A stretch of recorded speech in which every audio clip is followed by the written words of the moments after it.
Hey guys, it's Mr. Hernandez. I wanted to offer a read aloud of this week's story in your MyBook on page 309. This is Willie B, A Story of Hope. Follow along. In August 1959, James Morgan, mayor of Birmingham, Alabama, holds young Willie while Atlanta's mayor, William B. Hartsfield, looks on. Captured in the jungles of Africa in 1961, a 3-year-old western lowland gorilla was on his way to the United States. His days of playing among the trees in Cameroon were over. Named after the then mayor of Atlanta, William Barry Hartsfield, Willie B. found himself in a new home, a 25 by 40-foot enclosure of concrete and glass at the Grant Park Zoo in Atlanta, Georgia. In the early days, Willie B's zookeepers went into his cage to wrestle and play with him. Just as gorillas in the wild play with one another, the keepers tickled and chased him. But when they left after each play session, Willie B tried to follow them out the door. As he grew older and stronger, the gorilla nearly tore his playmates' clothes off in an attempt to keep them from leaving. Obviously, it was no longer safe for the keepers to be inside the cage with the gorilla. From then on, the only thing Willie B had to play with was a rubber tire hanging by a chain in the middle of his cage. And every night, when the keepers locked up the zoo, Willie B was sent to his night pen, all alone. Soon, Willie B grew to be a pot-bellied, barrel-chested, full-grown silverback gorilla. At 6 feet tall and weighing more than 400 pounds, Willie towered over most of his keepers. His massive head sat upon his 40-inch round neck. All day long, visitors came to stare at the huge gorilla. And unlike gorillas in the wild, Willie B stared right back. He passed the time people watching. If he found visitors who particularly interested him, the great gorilla invited them to play with him.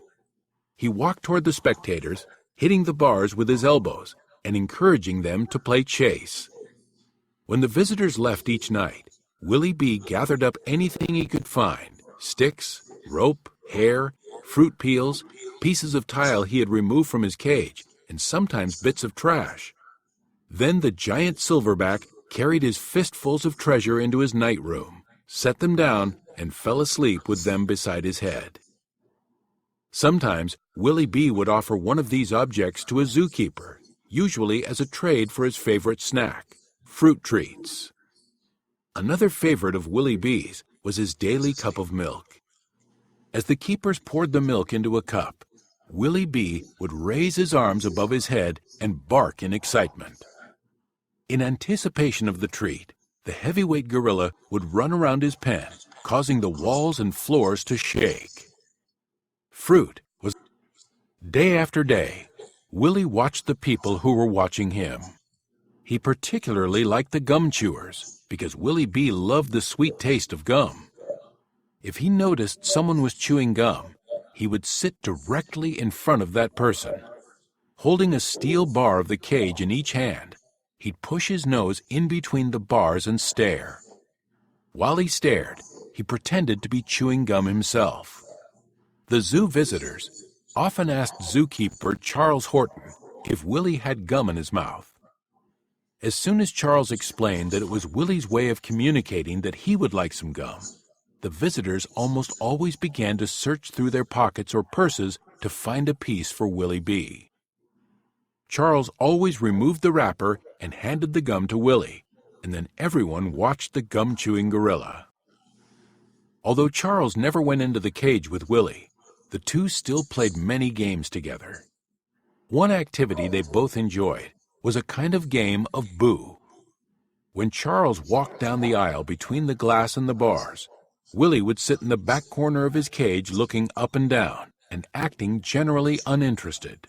Then, once the keeper got closer, Willie B would jump up and charge him, as silverbacks do in the wild, but in a playful way. Charles always ran away, acting more afraid than he really was. As Charles ran, he could hear Willie B chuckling with satisfaction. Willie B and Charles also liked to play chasing games and tug-of-war.